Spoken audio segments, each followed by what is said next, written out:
अब हम कौन सी चीजों को खरीदेंगे, कौन से तराजू से तोलेंगे? मेरे भाइयों बहनों, मेरे देशवासियों, अब हम कुछ भी खरीदें तो एक ही तराजू होना चाहिए। भारत भी दुनिया की तीसरी सबसे बड़ी अर्थव्यवस्था बनने जा रहा है।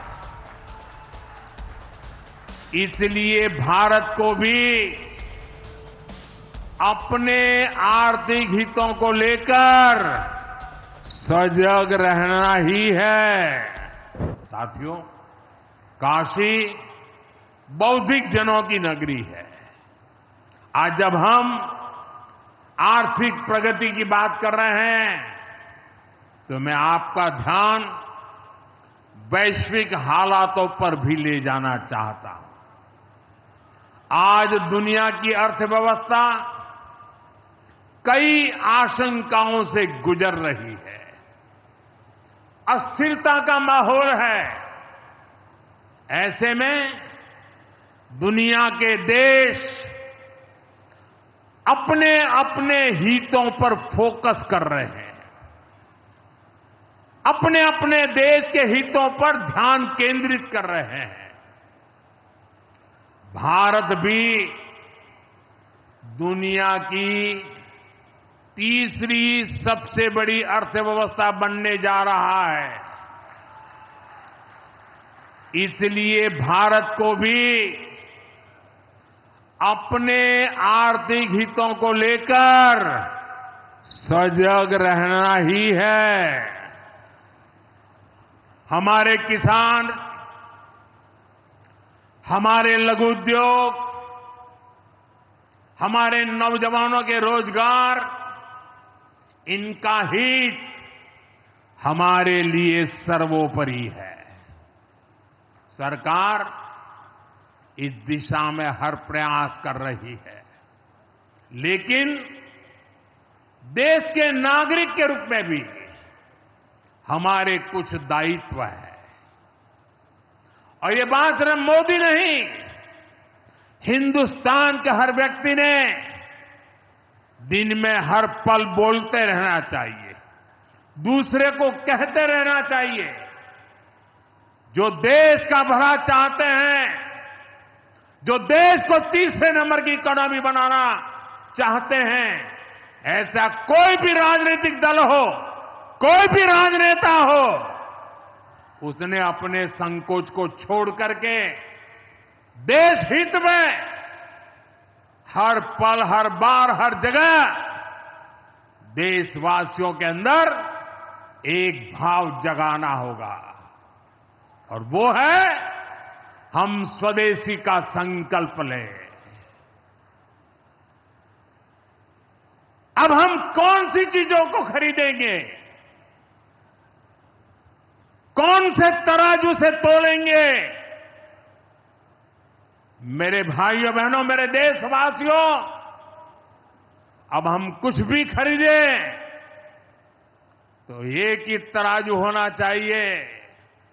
हम उन चीजों को खरीदेंगे जिसे बनाने में किसी न किसी भारतीय का पसीना बहा है।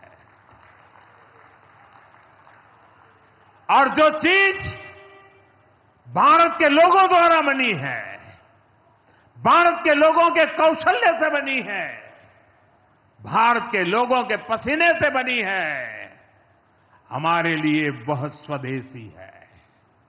हमें वोकल फॉर लोकल,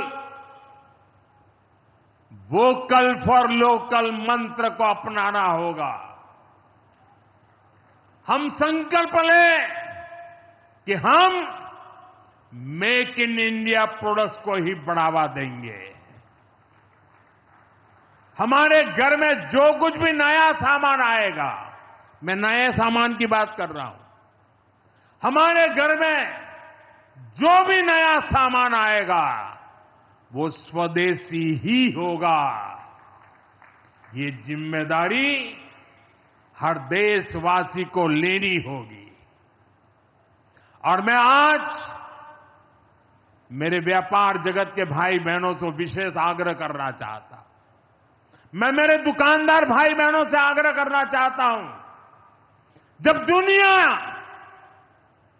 इस प्रकार से अस्थिरता के माहौल से गुजर रही है, तब हम भी, चाहे व्यापार हो, छोटी दुकान हो, कारोबार करते हो, अब हम हमारे यहां से सिर्फ और सिर्फ स्वदेशी माल ही बेचेंगे। साथियों, ये स्वदेशी माल बेचने का संकल्प भी देश की सच्ची सेवा होगा। आने वाले महीने त्योहारों के महीने हैं, दिवाली आएगी, बाद में शादियों के समय आएगा। हर पल अब स्वदेशी ही खरीदेंगे। मैंने जब देशवासियों को कहा था मेड इन इंडिया, अब विदेशों में जाकर के शादियां कर करके देश का धन मत लुटाओ। और मुझे खुशी है, कई नौजवान मुझे चिट्ठी लिखते थे कि हमारा परिवार तो विदेश में शादी करना तय किया था, लेकिन आपकी बात सुनकर के अब हमने वहां का सारा कैंसिल कर दिया। थोड़ा खर्चा भी हो गया, लेकिन अब हम भारत में ही शादी करेंगे। हमारे यहां भी बहुत अच्छे स्थान है जहां शादी ब्याह हो सकता है। हर बात में स्वदेशी का भाव आने वाले दिनों में हमारा भविष्य तय करने वाला है दोस्तों। और ये महात्मा गांधी को भी बड़ी श्रद्धांजलि होगी। साथियों, सबके प्रयास से ही विकसित भारत का सपना पूरा होगा। सामने जब आतंक और अन्याय होता है, तब हमारे महादेव रुद्र रूप धारण करते हैं। ऑपरेशन सिंदूर के दौरान दुनिया ने भारत का यही रूप देखा है। भारत पर जो वार करेगा वो पाताल में भी नहीं बचेगा। लेकिन भाइयों बहनों, दुर्भाग्य से ऑपरेशन सिंदूर की सफलता पर हमारे देश के कुछ लोगों को भी पेट में दर्द हो रहा है।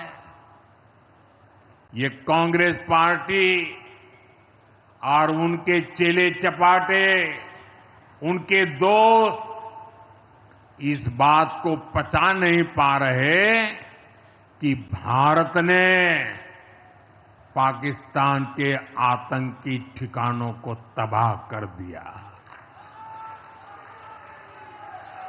मैं मेरे काशी के मालिकों से पूछना चाहता हूं, भारत की ताकत से आपको गर्व होता है कि नहीं होता है? ऑपरेशन सिंदूर से गर्व होता है कि नहीं होता है? आतंकियों के ठिकानों को नष्ट करने का आपको गर्व होता है कि नहीं होता है?